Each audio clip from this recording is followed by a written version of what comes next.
여러분 안녕하세요. 길에서 만난 하나님 권혁수 목사입니다.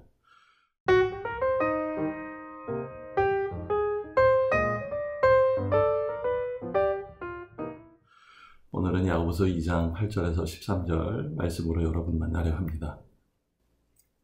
여러분이 성경을 따라 내 이웃을 내 몸과 같이 사랑하라는 으뜸가는 법을 지키면 잘하는 일입니다. 그러나 여러분이 사람을 차별해서 대하면 죄를 짓는 것이요, 여러분은 율법을 따라 범법자로 판정을 받게 됩니다. 누구든지 율법 전체를 지키다가도 한 조목에서 실수하면 전체를 범한 셈이 되기 때문입니다. 간음하지 말라 하신 분이 또한 살인하지 말라고 말씀하셨습니다. 어떤 사람은 간음은 하지 않는다고 하더라도 살인을 하면 결국 그 사람은 율법을 범하는 것입니다. 여러분은 자유를 주는 율법을 따라 앞으로 심판을 받을 각오로 말도 그렇게 하고 행동도 그렇게 하십시오. 심판은 자비를 베풀지 않는 사람에게는 무자비합니다. 그러나 자비는 심판을 이깁니다.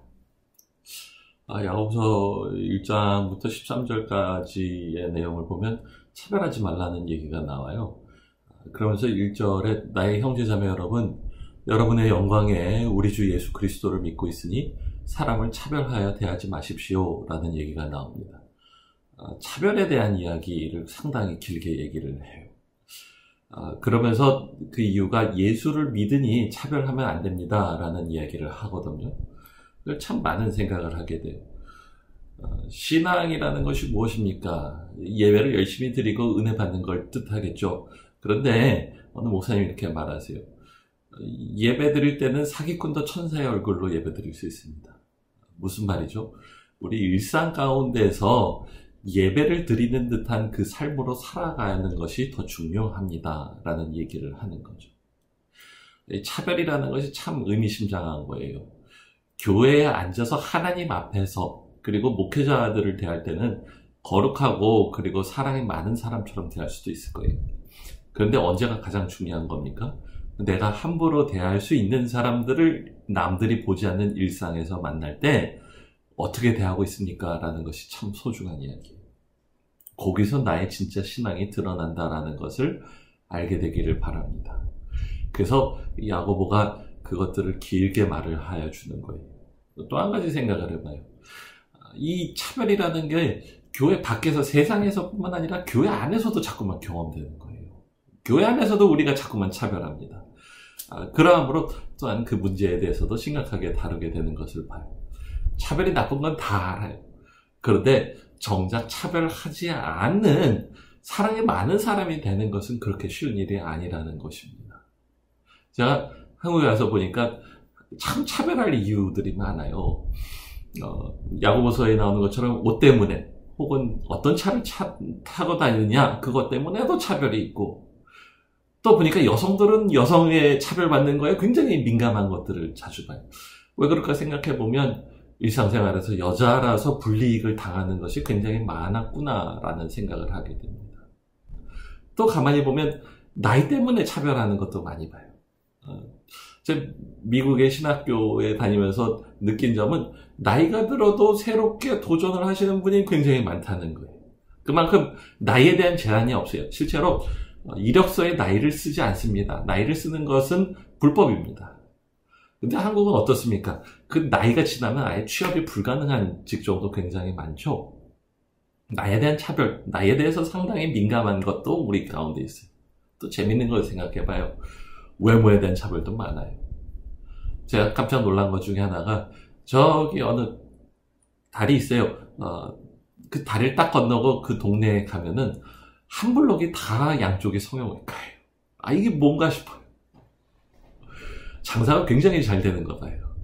한편으로는 굉장히 예뻐지고 싶은 심정들이 강하구나 라는 생각도 들지만, 다른 한편으로는 다들 느끼는 거예요.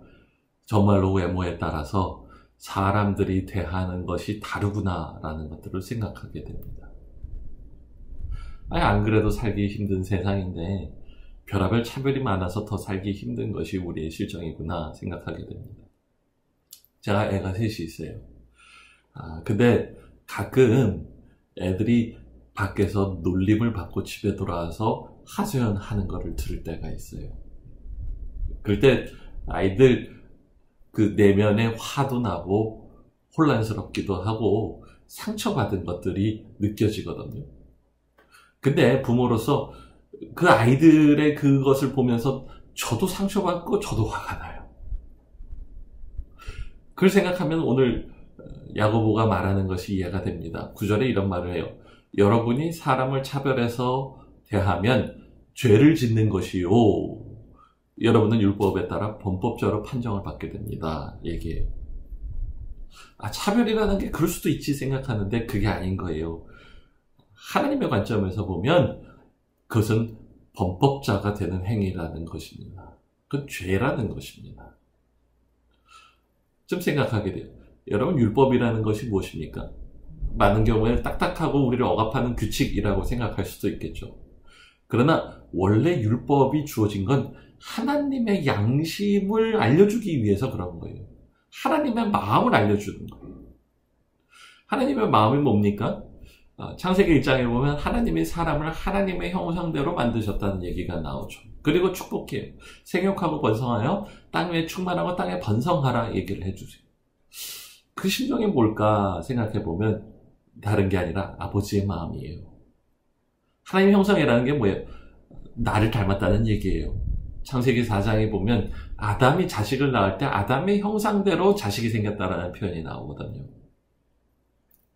하나님이 존귀하게 사람을 만들고 그리고 그가 번성하기를 바라고 사랑받기를 원하신 것, 그게 아버지의 마음인 거예요. 부모가 왜 자식이 잘 되길 바라고 많은 사람들에게 사랑받기를 원할까? 하나님의 마음대로 그 마음을 물려받았기 때문 아니겠습니까? 그럴 때 중요해요. 자식을 사랑하는 부모는 자식을 위한 정의를 외쳐요. 사랑과 정의라는 건 반대가 아니라 동전의 양면과 같은 거. 그렇다면 그걸 가지고 하나님이 왜 동시에 사랑이시고 또 공의의 하나님이신지를 이해할 수가 있는 거예요. 사람을 자기 형상대로 만드는 하나님은 그 사람을 사랑합니다. 그리고 더불어서 본인이 사랑하는 그 사람이 공의로움을 당하기를, 정의대로 대함을 당하기를 바라시는 그 마음이 있는 거예요. 그러므로 하나님 그렇지 않은 것에 대해서 심판하신다라고 오늘 본문에서 말합니다. 중요합니다. 차별하는 것은 하나님의 마음을 아프게 하는 것이라는 것을 이해하시기를 바라요. 차별하는 것은 그 사람의 부모를 아프게 하는 거예요. 그러면 어떻게 해야 되겠습니까?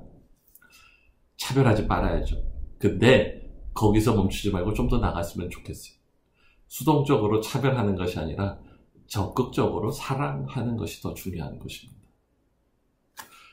오늘 야고보가 말합니다. 여러분이 성경을 따라 내 이웃을 내 몸과 같이 사랑하라는 으뜸가는 법을 지키면 잘하는 것입니다. 얘기를 해요. 내 이웃을 내 몸과 같이 사랑하라. 이미 많이 들어서 알고 계시는 거죠. 근데 여기 이렇게 말해요. 으뜸가는 법이다 얘기해요. 예수님도 말씀하세요. 가장 중요한 규칙이 뭡니까? 가장 중요한 법이 뭡니까?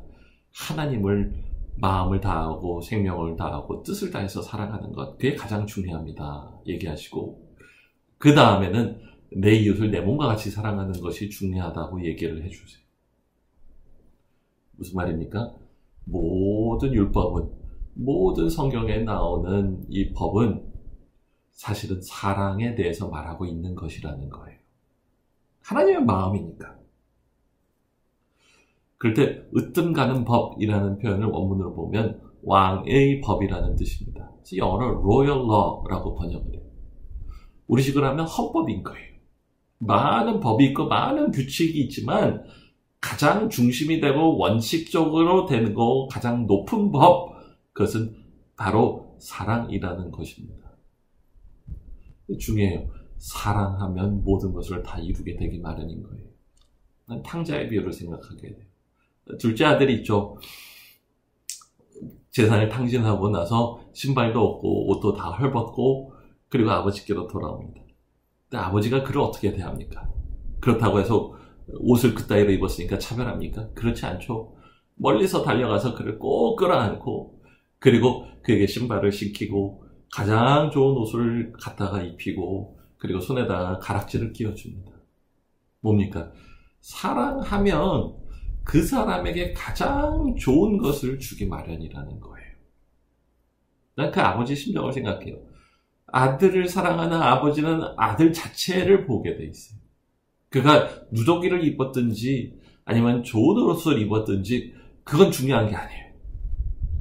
사랑하는 아들 자체가 가장 중요한 거예요. 그러고 나서 보면 그가 헐벗었으면 자비를 보이고 가장 좋은 것으로 입혀서 존귀하게 대하기 마련 아닙니까? 이게 중요합니다. 차별하지 말아야지, 차별 안 해야지라고 해서 차별 안 되는 게 아니라요. 사랑해야지, 적극적으로 사랑하겠다라는 마음을 가지는 거예요. 특별히 내가 함부로 대할 수 있는 그 사람을 만날 때에 그 사람을 내 자식을 대하듯이 대할 수 있다고 한다면 결코 나는 차별하지 않을 것이라는 것입니다.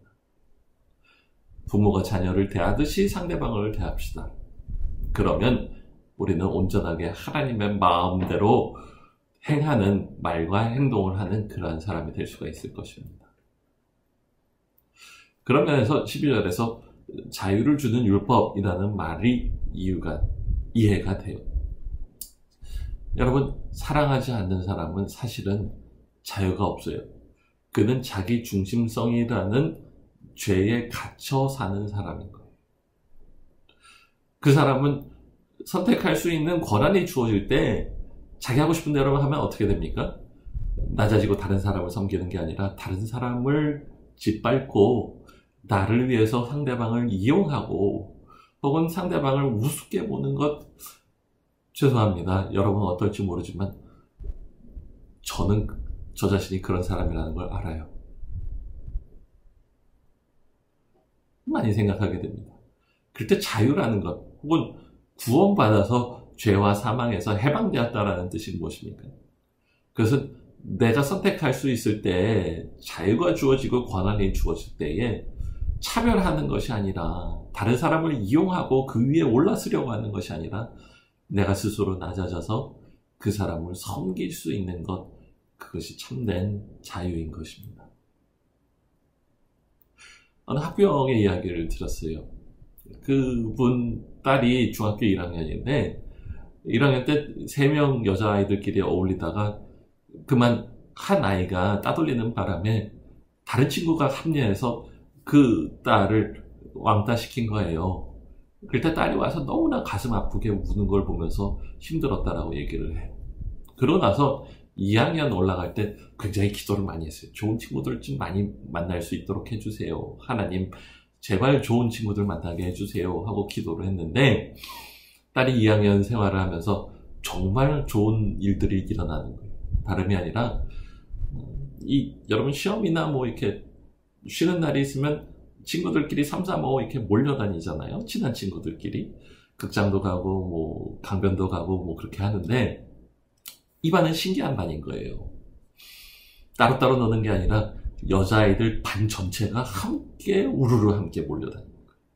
같이 영화를 봐도 반 전체가 영화 보러 가고 고수부지를 가도 반 전체가 고수부지를 가는 거예요.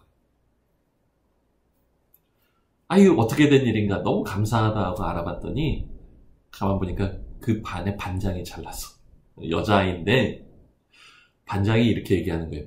우리는 한 사람도 낙오되는 사람이 없습니다 라고 얘기를 하고 무슨 일만 있으면 반 전체가 같이 움직일 걸 계획하고 아이들을 설득해서 같이 데리고 다니는 거예요. 생각해보세요. 중학교 2학년이에요. 근데 그냥 이 녀석이 이렇게 훌륭한 생각을 가지고 그렇게 훌륭한 리더십을 발휘해서 반 전체를 움직이는데 그로 인해서 반 전체가 하나가 되고 화목하고 그리고 모두 다 행복한 그러한 반이 돼버리는 걸 보게 돼요. 그 안에서 반 전체 문화가 바뀐 거예요. 이걸 보면서 그 얘기를 들으면서 제가 생각해요. 이 반장이라는 이 친구의 미래가 기대가 돼요. 그 아이가 지도자가 될 거예요. 그 아이 때문에 많은 사람들이 행복하게 되고 그 아이 때문에 차별이 없어질 거예요. 또 생각해봐요. 그 아이가 하는 것이 무엇입니까? 새로운 가치관을 심어주고 그 무엇보다도 그 모든 것을 통해서 그리스도의 모습을 보여주고 그리스도 안에서 한 몸 되는 게 무엇인지를 자기의 학교 안에서 경험하게 해주는 아이인 거예요. 여러분 예수님은 정말로 소외받는 자들의 친구들 아니었습니까? 우물가의 여인, 사마리아 여인 5번 이혼하고 마을 사람들에게서 다 따돌림 받을 때 예수님 그녀를 기다렸다 만나시고 그를 축복해 주셨어요. 문둥병자들이 사람들이 볼 때는 가까이 오면 안 되니까는 가까이 오면 돌을 던지면서 절로 가라고 하고 그를 소외시키고 따돌릴 때에 예수님은 그들에게 손을 얹고 기도해 주시면서 치료해 주셨어요. 군대 귀신 들려서 마을에서 쫓겨나서 자기를 자해하는 불쌍한 사람이 있을 때 예수님 굳이 갈릴리 바다를 건너서 그를 만나시고 그를 치료해 주셨어요. 우리가 차별하지 않고 사랑하고 자비를 보이는 건 무엇입니까? 바로 예수 그리스도를 이 땅에 보여주는 그러한 일을 하는 것입니다. 그럴 때에 우리의 개인의 삶도 이전과 다른 삶이 될 뿐만 아니라 우리 사회 자체가 변화되는 놀라운 역사가 일어날 것으로 합니다. 우리에게 주어진 자유를 가지고 마음껏 자비를 베풀며 살아갑시다. 그러므로 세상에 그리스도를 말과 행동으로 증거하는 사람이 됩시다. 기도하겠습니다. 하나님, 온전하게 예수 그리스도를 세상에 보여주기를 원합니다. 우리의 교회에서의 선량한 모습이 아니라 우리의 일상 가운데, 직장 가운데, 그리고 이웃을 만날 때에, 길을 갈 때에 우리가 차별하는 것이 아니라 자비를 베풀며 사랑하는 그러한 참된 모습을 보여주는 사람 되게 하여 주시기 원합니다. 빛과 소금이 되어서 세상에 그리스도의 모습을 보여줄 때 또한 세상에 변화되는 놀라운 역사도 보여주시옵소서. 주님께 맡겨드립니다. 예수님의 이름으로 기도합니다. 아멘.